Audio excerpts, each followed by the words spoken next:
we know about the U.S. airstrikes on S.yria. The U.S. led airstrikes in a coordinated attack with UK and French allies against the regime of Syrian dictator Bashar Assad, President Trump announced Friday night. Here's what we know about the attack. General Joseph Dunford, the chairman of the Joint Chiefs of Staff, said precision missile strikes targeted 3 areas of Syria: a scientific research center near Damascus, a chemical weapons storage facility west of Homs, and a storage facility and command post near Homs. Dunford said there was some activity by Syrian surface-to-air missiles, but there were no reports of U.S. or allied casualties. Friday night, President Trump said he ordered the missile strikes against the regime in a coordinated attack with UK and French allies. It was a predictable move, considering Trump made threats earlier in the week. Trump said the strikes were intended to deter the use of chemical weapons like the attack on civilians in the Syrian town of Douma last week.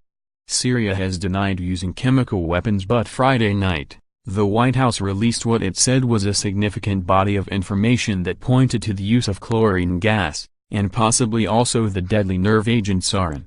That evidence includes victim statements, images of barrel bomb fragments, and reliable reports of Syrian government helicopters in the area.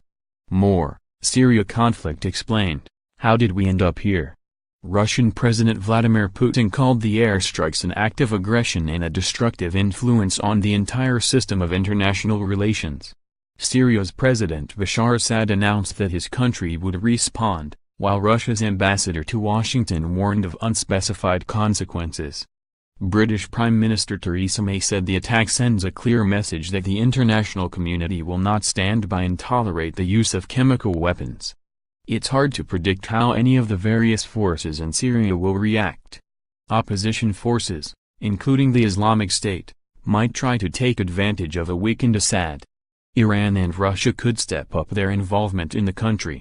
Putin said Russia will call for an emergency meeting of the United Nations Security Council. Trump said that the U.S. was prepared to continue the attacks until the Syrian regime stops using chemical weapons.